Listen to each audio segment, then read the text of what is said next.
सत्यनारायण महाप्रसाद बनवत आहे मी आज. तर ही सर्व तयारी मी करून घेतलेली आहे आणि आपण आज बनवणार आहोत सत्यनारायण महाप्रसाद. तर हॅलो, हाय, नमस्कार. मी आहे सुषमा. तुमचं सगळ्यांचं आजच्या एका नवीन कुकिंग ब्लॉगमध्ये स्वागत करते. हा आपण रवा घेतलेला आहे. रवा पूर्णपणे साफ आहे, त्याच्यामुळे मी जस्ट असं पाहिलं की काही खराब वगैरे नाही ना. वेळची काढून घेतलेली आहे आणि वेळची छान बारीक करून घेतलेले आहेत. इकडे हे ड्रायफ्रूट आपण घेतलेले आहेत. दूध गरम करायला ठेवलेलं आहे अर्धा लिटर. त्याच्यामध्ये 1 ग्लास पाणी मी ॲड केलेलं आहे, तो आहे मीडियम ग्लास. तर ही ते कढई गरम करायला ठेवलेली आहे आणि आपण याच्यामध्ये घी घेणार आहोत. हा घी आहे तो गाईचा घी घेतलेला आहे, कारण आपण महाप्रसाद बनवत आहोत.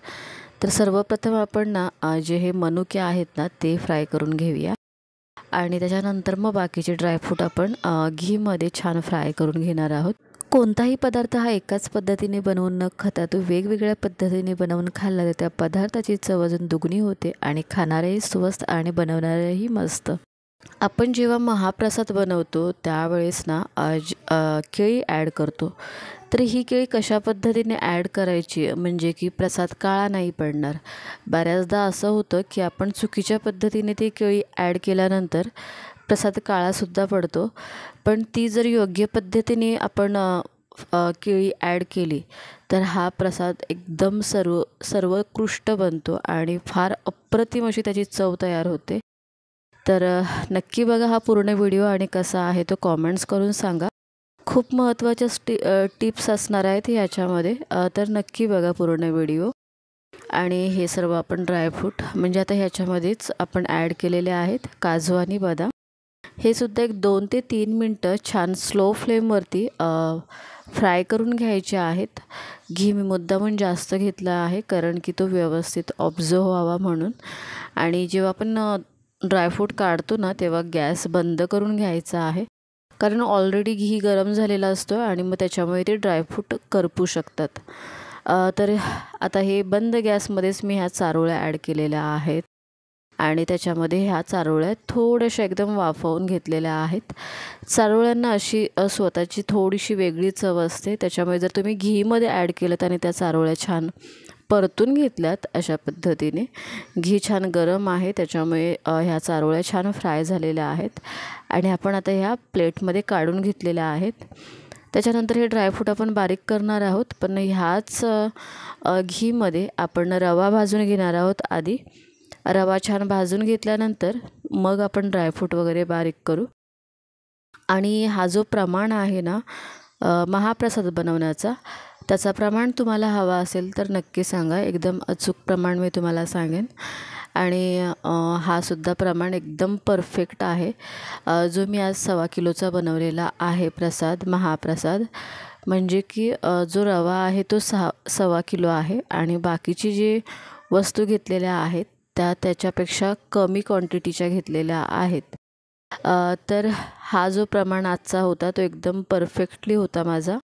त्याच्यामुळे तुम्हाला जर हवा असेल प्रमाण तर नक्की कॉमेंट्समध्ये विचारा, मी नक्की तुम्हाला सांगेन. रवा हा तुमच्या पद्धतीने तुम्ही जास्त कमी भाजून घेऊ शकता. म्हणजे की तुम्हाला जास्त गोल्डन ब्राऊन हवा आहे की थोडं सफेद असेल अशा पद्धतीनं हवा असेल तर तुम्ही तो भाजून घेऊ शकता तुमच्या अकॉर्डिंग. आता आपण ही केळी घेतलेली आहेत आणि ही केळी आपण छान बारीक करून घेणार आहोत सुरीने. आता ह्याच्यामध्ये जर कोणताही काळा डाग असेल ना केळीमध्ये किंवा जास्त पिकलेली केळी नाही घ्यायची आहेत, त्याच्यामुळे सुद्धा प्रसाद काळा पडतो. कारण की ती ऑलरेडी केळी काळी पडलेली असतात आतून. तर ती केळी जर आतून काळी नसेल तर ठीक आहे, बट जर ती आतून काळी असतील तर मग प्रॉब्लेमॅटिक होऊ शकतं. तर हा इथे थोडासा भाग होता काळा पडलेला, तो मी काढून टाकलेला आहे अशा पद्धतीने. आणि ही केळी छान कट करून घ्यायची आहेत. हा 1.25 किलोचा प्रसाद आहे, त्याच्यामध्ये मी 4 केळी ॲड केलेले आहेत. आपण जेव्हा केळी ॲड करतो ना तेव्हा दुधाचा आणि पाण्याचा प्रमाण आपल्याला कमी करावा लागतो, कारण ह्याचासुद्धा मेल्ट होऊन म्हणजे ही जी केळी आहेत ती मेल्ट होऊन ह्याचासुद्धा पाणी बनत असतो. त्याच्यामुळे हा प्रसाद चिकट नको व्हायला म्हणून पाणी आणि दुधाचं प्रमाणसुद्धा कमी करायचा असतो. आपण ह्या पातळ्यामध्ये घी घेतलेला आहे आणि असेच 2 बाऊल मी 1 किलोमधली साखर आहे ती काढून ठेवलेली आहे. घी छान गरम झाल्यानंतर ह्याच्यामध्ये मी केळी ॲड केलेली आहेत। ही केळी छान मेल्ट होईपर्यंत आपण ही परतून घेणार आहोत घीमध्ये। अशा पद्धतीने आपण जेव्हा केळी घीमध्ये परतून घेतो ना, तेव्हा प्रसाद एवढं अप्रतिम बनतं। एकदा नक्की ट्राय करून बघा आणि मग मला सांगा। किंवा तो प्रसाद बिलकुलही काळा पडत नाही। अगदी तुम्ही 2 दिवस जरी तो प्रसाद ठेवलात तरी तो उत्तमरित्या राहतो। आता आपण ह्याच्यामध्ये रवा ॲड केलेला आहे आणि तो रवा छान मिक्स करून घेणार आहोत। तर ही ट्रिक्स वापरून तुम्ही प्रसाद बनवू शकता केळी ॲड करून। आणि केळी ॲड करताना तेव्हा दुधाचं आणि पाण्याचं प्रमाणसुद्धा नक्की कमी करा। तर हा रवा आहे ना, तो छान आपण आधी पण भाजून घेतलेला आहेच, पण हे सर्व पदार्थ आपण जेव्हा ॲड करत असतो तेव्हासुद्धा तो सतत मिक्स करत राहायचे आहेत, म्हणजे ते सर्व पदार्थ छान एकजीव होतात आणि प्रसाद अप्रतिम बनते। तर याच्यामध्ये जी आपण साखर ॲड करतो ना, ती तर अदृश्य होते, म्हणजे तिची चव आपल्याला खाल्ल्यानंतरच समजते की किती ॲड झालेली आहे साखर। तर साखर मी ह्याच्यासाठी कमी केलेली आहे एवढी, कारण की मी 4 केळी घेतलेली आहेत आणि ती केळी ॲड केल्यानंतर ही गोड होते प्रसाद। तर केळी ॲड करतो तेव्हा साखरेचा प्रमाणसुद्धा आपल्याला थोडासा कमी केला पाहिजे, कारण केळी ॲड केल्याने सुद्धा जी प्रसाद आहे ती गोड होते। तर म्हणून मी ही साखर ॲड केल्यानंतर ती छान मिक्स करून घेतली आणि वेलची पावडर ॲड केलेली आहे। वेलची पावडर ॲड केल्यानंतर तीसुद्धा छान मिक्स करून घ्यायची आहे। अर्धा लिटर मी दूध घेतला होता आणि तो दूध छान गरम करून घेतला होता। जवळजवळ त्याच्यामधला 50 ग्रॅम दूध कमी झाला असेल, अशा पद्धतीने तो दूध मी घेतला होता आणि गरम करून। आणि हा दुधामध्ये आपण 1 मीडियम ग्लास पाणी ॲड केलं होतं। आता हा दूध ॲड करायचा आहे आधी, सर्वात आधी तुम्हाला जर ही पूर्णपणे दुधामध्ये बनवायची असेल तरीही तुम्ही दुधामध्ये बनवू शकता, अदरवाईज पाण्यामध्ये बनवायची असेल तर तुम्ही पाण्यामध्ये सुद्धा बनवू शकता। तर पाणीसुद्धा इथे महत्त्वाचं आहे, सो पाणीसुद्धा नक्की ॲड करा मी म्हणेन। आणि नंतर म्हणजे अर्ध्या ग्लासपेक्षा थोडासा एक्स्ट्रा पाणी घेऊन मी ह्याच्यामध्ये ॲड केलेला आहे। तर अशा पद्धतीने हा सर्व आता आपण जे सगळे पदार्थ ॲड केलेले आहेत ते सगळे छान मिक्स करून घ्यायचे आहेत। गॅसचं फ्लेम आहे ते स्लो ठेवायचं आहे, टोप मोठा आहे। आणि ॲक्च्युली आपण जेव्हा गॅसवरती बनवतो ना, तेव्हा मध्येच त्याचं जे टेम्परेचर आहे ते मध्येच लागत असतं, त्याच्यामुळे प्रसाद मध्ये हा करपू शकतो किंवा ब्राऊन होऊ शकतो। तर त्याची काळजी घ्यायची आहे। बघा हळूहळू प्रसाद छान घट्ट झालेला आहे।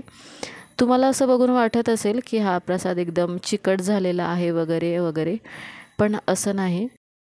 आता ह्याच्यावरती जसं जसं तुम्ही झाकण ठेवाल आणि हे वाफवून घ्याल ना, त्यानुसार हा सुटसुटीत होत जातो आणि थंड झाल्यानंतर अजून पूर्णपणे ते सुटसुटीत होतं। तर एक 5 मिनटं मी झाकण ठेवून ते वाफवून घेतलेलं आहे आणि हा जो पातेला आहे ना, तो सरकवत होती इकडून तिकडे तिकडून इकडे, म्हणजे मध्येच टेम्परेचर न लागता आजूबाजूला पण टेम्परेचर लागेल अशा पद्धतीने। तर ह्याची काळजी नक्की घ्यायची आहे तुम्ही जर गॅसवरती बनवत असाल किंवा शेगडीवरती जरी बनवलं तरीही। आणि त्याच्यानंतर हे प्रसाद बघा आता पूर्णपणे सुकत चाललेले आहे आणि जे ड्रायफ्रूट आहेत ते आपण ह्याच्यामध्ये ॲड करणार आहोत। थोडीशी 2 मिनटं वाफवून घेतल्यानंतर हे ड्रायफ्रूट जेव्हा आपण घीमध्ये असे फ्राय करून घेतो ना, तेव्हा त्यांची सुंदर चव छान तयार होते आणि आपण जेव्हा कच्चेच टाकतो ना तेव्हा ते कच्चेच लागतात। तर ही गोष्ट एक लक्षात ठेवा आणि अशा पद्धतीने ड्रायफ्रूट तुम्ही फ्राय करून घेऊ शकता। त्याच्यानंतर हे ड्रायफ्रूट छान मिक्स करून घेऊया आपण आता ह्या प्रसादीमध्ये आणि पुन्हा एकदा झाकण ठेवून मस्तपैकी छान 2 मिनटासाठी वाफवून घेणार आहोत। आता ह्याला पूर्णपणे घी छान सुटायला लागलेला आहे आणि हे प्रसाद जवळजवळ बनवून रेडी आहे। आता ह्याच्यावरती 2 मिनटं झाकण ठेवून वाफवून घेतल्यानंतर गॅस बंद करून ठेवायचा आहे आणि झाकण आहे तो काढून ठेवायचा आहे, कारण की आपण जर झाकण ठेवून दिला आणि नंतर जर का त्या झाकणाला पाणी सुटलं, जे वाफेचं पाणी असतं, तो वाफेचं पाणी जर प्रसादीमध्ये पडला तर त्याची चव अजून बदलते। तर त्याच्यानंतर हा झाकण काढून घ्यायचा आहे, प्रसाद एकदा परतायचे आहे आणि त्याच्यानंतर ही थंड व्हायला ठेवून द्यायची आहे। जशी जशी थंड होते तशी तशी एकदम सुटसुटीत प्रसाद होत जाते आणि फार अप्रतिम लागते। तर ही आज अशी मी 1 किलोची महाप्रसाद बनवलेली आहे। तर आजचा हा व्हिडिओ तुम्हाला कसा वाटला कॉमेंट्स करून नक्की सांगा। व्हिडिओला लाईक करा, हाईप करा, चॅनल पेजवरती नवीन असाल तर नक्की सबस्क्राईब करा। सबस्क्राईब करा तेव्हा बाजूचा बेल आयकॉन प्रेस करा म्हणजे माझ्या नवीन व्हिडिओच्या नोटिफिकेशन तुम्हाला लवकर मिळतील। पुन्हा आपण भेटणार आहोत एका नवीन व्हिडिओमध्ये। तुम्ही व्हिडिओ बघताय म्हणून मी बनवत आहे। So thank you so much everyone. Bye bye, tata, take care.